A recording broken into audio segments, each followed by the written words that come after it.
Hello and welcome to City Courtyard Garden, here on just about half a mile away from the city centre of Plymouth. And this month I'm not in the shed.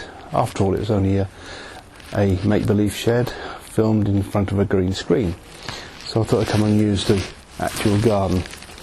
But it's good to use if it's a rainy day and I can't come out here. So now it's nearly the end of April, and there's some successes and some not so great successes already in this season. So come and join us, and you'll see what we've done so far, modest though it might appear. Here we are, the 8th of April, and alas, we've got some very beautiful pear blossom.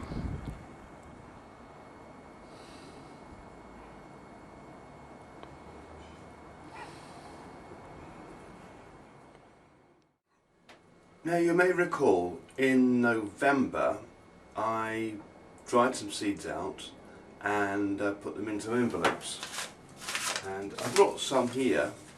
There are 5 beans in each envelope, runner beans. Here we go. And I think what I'll do is to start planting them now, because I don't know if they're going to grow or not. It's all in a big experiment. All of my gardening is an experiment. I wouldn't call myself a gardener at all, really, because whatever I do usually goes wrong. So here we go. We've got 15 here, so we'll try 15 runner beans and see how they grow. And then I put in some carrots, and I've even saved some squash seeds. March is over, now it's April. We've really got to start planting and step up a slot. So with that, I'm going to do some more planting and start some things off in the inside by a window so it gets a bit of sunshine. So I'm going to use these kitchen roll holders and cut them into sections again, and away we go.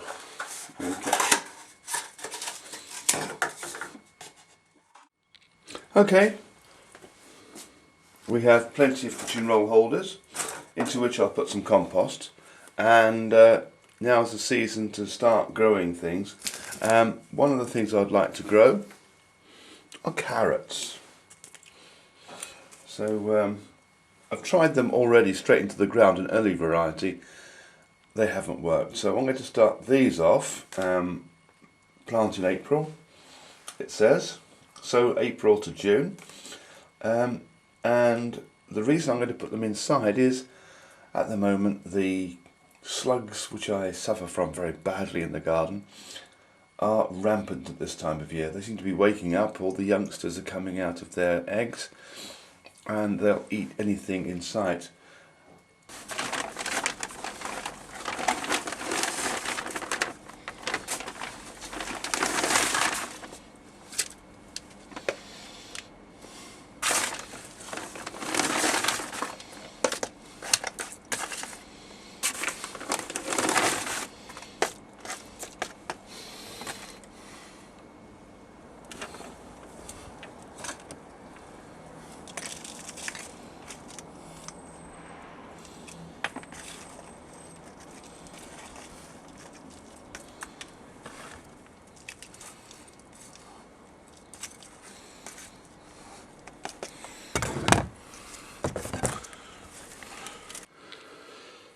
Okay, here we go then. So, first job is to put some compost in some of these pots.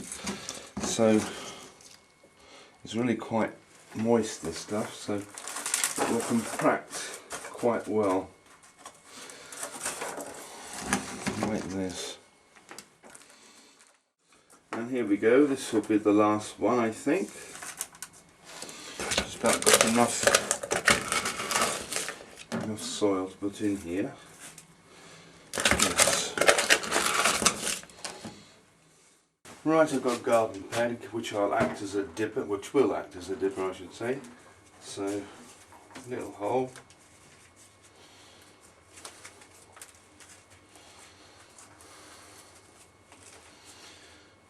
we go. 5 at a time.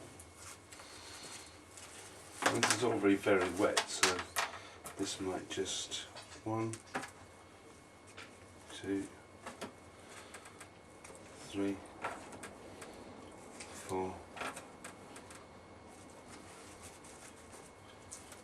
5. Okay. And it gets out of the way, so I've got a reference to what these are, because I'm bound to forget. I always forget what I plant.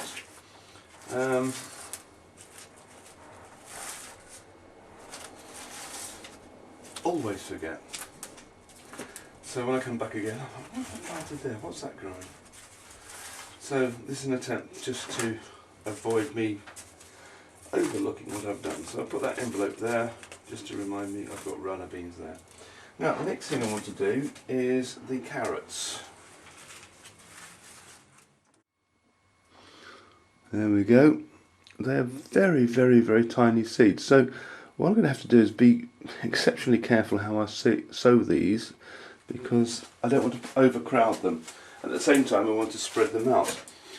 I can't do everything, so there will be a time when I do some thinning out.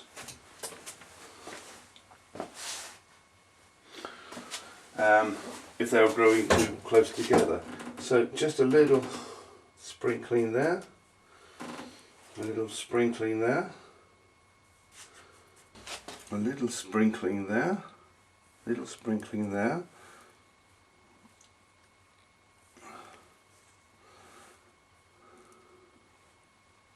Just very sprinkling, very gently over there. Still got some in my hand here, so bring out the next lot. A bit like, just press this home. I might just put a little bit of this over the top, just to cover them up.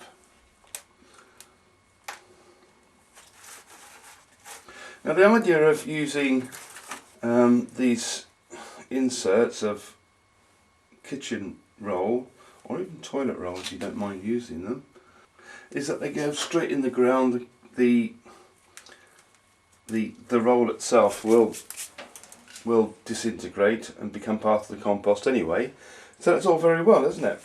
Now, do you remember the potatoes we put in here just about a month ago? Here we are. They're just coming up. Now what I've got to do, maybe at the end of the month, is start carrying these up. I've once said in a previous broadcast that once you have a potato, you've always got a potato. Now here we have a potato that's not supposed to be here, growing splendidly well amongst the onions. And I've also got to do some weeding here. Look at that. Now, here's the damage. Now look at the damage on these. Look at this. It's amazing, the damage. Now, I thought putting wool pellets might just help. A new alternative. Now, here's the broad beans I put in, absolutely eaten away down that way. Here's the broad beans I put in from seed when I put them into the tubes from the kitchen roll. That one seems to have died right off, but some are struggling on, and these are looking quite healthy at the moment. But that's not to say that they're not going to be eaten away in any time at all. Now, the idea was that putting down this sheep pellets, sheep wool pellets, was going to really do the trick. But as I say, everything's an experiment. What is good though is that my herb and fruit patch is doing really well. I've got in here, I've got lavender, I've got rosemary going splendidly as ever, and another patch of rosemary down here. Thyme is in this corner, and this little bit here. Oh dear me, it's just a bit of sage just about surviving. This one here, hopefully. But the blueberries, oh wow. Well, it's Titler's Busy Garden that I got this tip from. She said blueberries like a friend, so I've planted a second one earlier on. Well, it's the end of last year, so here we go. Hopefully we'll have a better crop. Later on I'll have to cover this with a net to stop the birds from getting them, but there we go. Raspberries looking splendid, and the blackcurrants again looking rather splendid. Now I do have here some loganberries. Now the thing about loganberries is that they get very bushy and what have you, unmanageable.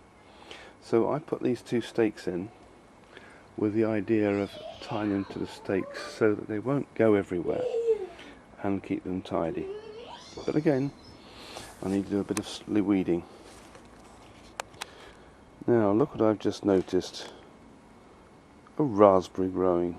Now this is interesting because they have a tendency to grow underground, and it is how far away from the actual raspberry canes over here? Oh, 2 meters? Not quite 2 meters, about 1.5 meters maybe. And not only that, it's even gone round to the other side. So I'm afraid they are going to have to be doctored.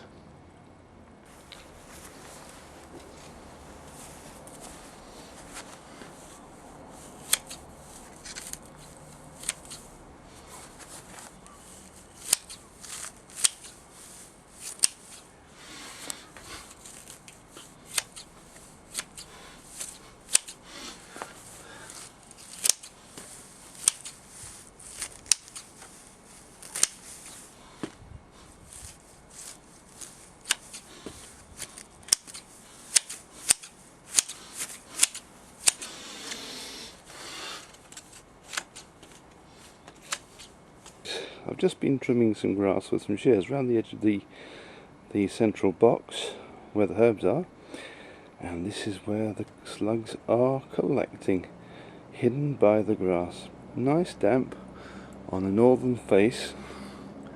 The sun is pretty well directly south of us now, so they've got a lovely place to hide out.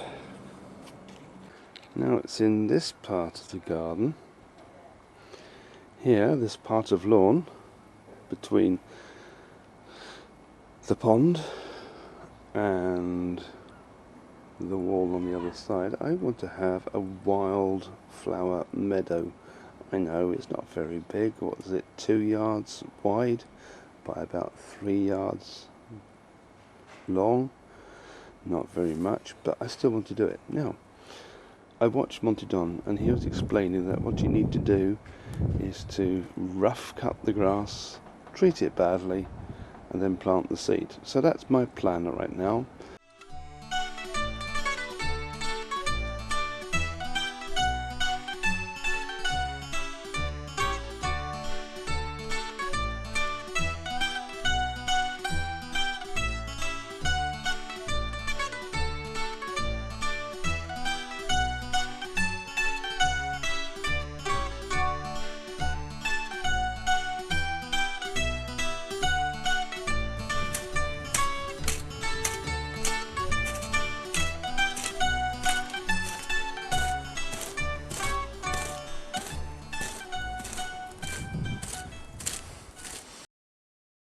I have in this little beaker here a mixture of wildflower seeds, which I got from a well-known distributor of seeds with a well-known personality endorsing it. So what I'm going to do is to broadcast this over the rough cut grass.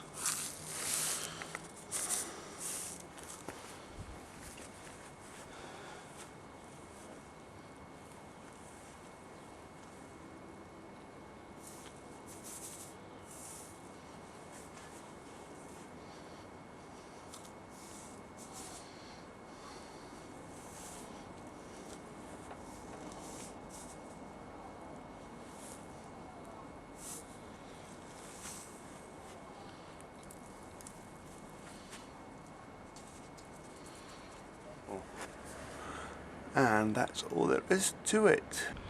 Now what I like about spring is it throws up a few surprises. Along here I've got an old log which makes a sort of border, a rough sort of border. None of my borders are really neat. I'm not that sort of gardener. If there's such a thing as a house-proud gardener, I'm not one. But anyway, I think these are celandines and I like them, so I'm going to keep them.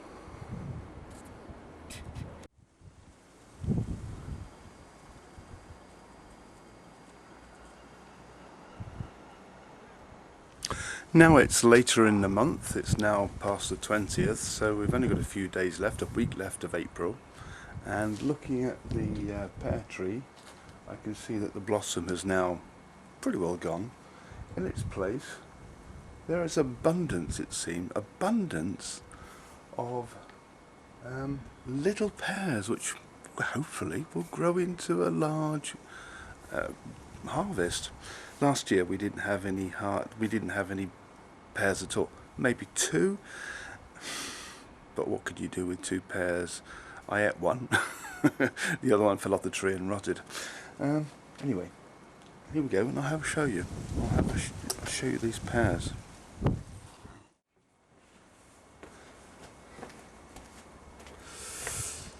Well, here we have the square-foot garden. It's changed a bit. For example, down here we had the purple sprouting, and that started to bolt, so that's come out. But we've had some nice leaves and some nice sprouting from that. In its place we've put some looking very nicely, and it's starting to blossom. Down this side here we have garlic, and that seems to be working very well too. Now along the second row here we have some we've planted some carrots directly into the ground, but we'll see how that comes along, because invariably the slugs come along and eat them. My experiment with the sheep's wool seems not to have worked, because in the corner over there, the pak choi, which I put directly into the ground, there's absolutely no sign of. So I'll think again on that one. I was trying to be mindful of the plight of the slugs. They have their place, they're good for composting, but too many of them upsets the balance. And on the other corner here we have potatoes, which is a leftover, and it's decided to sprout. So we've decided to leave it in and have another crop of potatoes. And as I've always said, once you've got a potato you can't get rid of them. You've always got potatoes. This is the species border, which is mostly ground cover, but we do have a little bit of a rockery here, not very much, but it lends a bit of colour. And over the corner here we have some nice blue jobbies, which are quite pleasant. Down by the square-foot garden, along this tract here, there was a lot of escaped strawberries. Now, when I say escaped strawberries, they send out suckers at the end of the season, and if you don't watch what they're doing, they settle themselves into any bit of ground and start reproducing like mad. Well, this is what happened here. So in the spring we took out the strawberries, and look what we've got. There's quite a few strawberries that we've managed to take out the ground and put into pots. Some will be giving to friends, and others we will put into a strawberry grower and hope we get lots of strawberries this year. The pak choi, well, there's 6 cells there, and probably only one cell that has anything growing, but there again it's all down to the slugs that were voraciously eating it away. They've come out after being hatched and come out and done the damage. They just love the young succulent seedlings. Here we have some leeks which need to be put into a deeper ground. And over on the other side we have the sweet peas, which will eventually grow up these canes, hopefully. Not having a greenhouse, it's really difficult to grow things from scratch, but we do have a south-facing sets of windows which you grow on different levels. 3 levels in this house, and of course we have here some tomatoes. One of them is Marmande. I think it is that batch, so we'll see how that grows later on.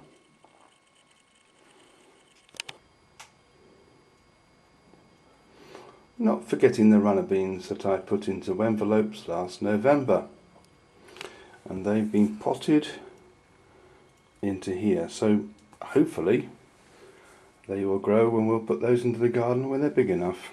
It's April now, so I don't suppose they go in till about end of May, beginning of June. Well, I have these last 3 potatoes which I plan to plant in an old paint pot. One paint pot. So these are always good to use if you've done some painting and you don't quite know what to do with it.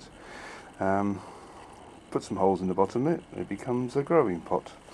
So here we go. I'm going to do this left-handed because I'm holding a camera, but there we go. Here we go, let's just get this right.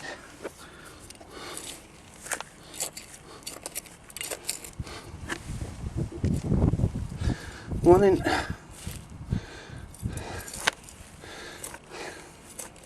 You'll notice I've got some burnt paper in here. Earlier on I was burning some old rubbish in my chimenea. There's plenty more rubbish to burn, all sort of old personal papers, which always make good for fertiliser. Oddly enough, when the industrial north, the black industrial north, became less industrialised, what happened was that it became apparent that the acid rain was doing some good after all, and realised that the sulphur wasn't present in the soil as much as it was beforehand. I wonder if this old paper would help. Here's a strawberry grower, which later on we'll plant some of those strawberries into. But in the meantime, I've just put this pot here, this pot of potatoes down here, and we'll see how they grow. And that's it. Thank you for joining me on City Courtyard Gardens.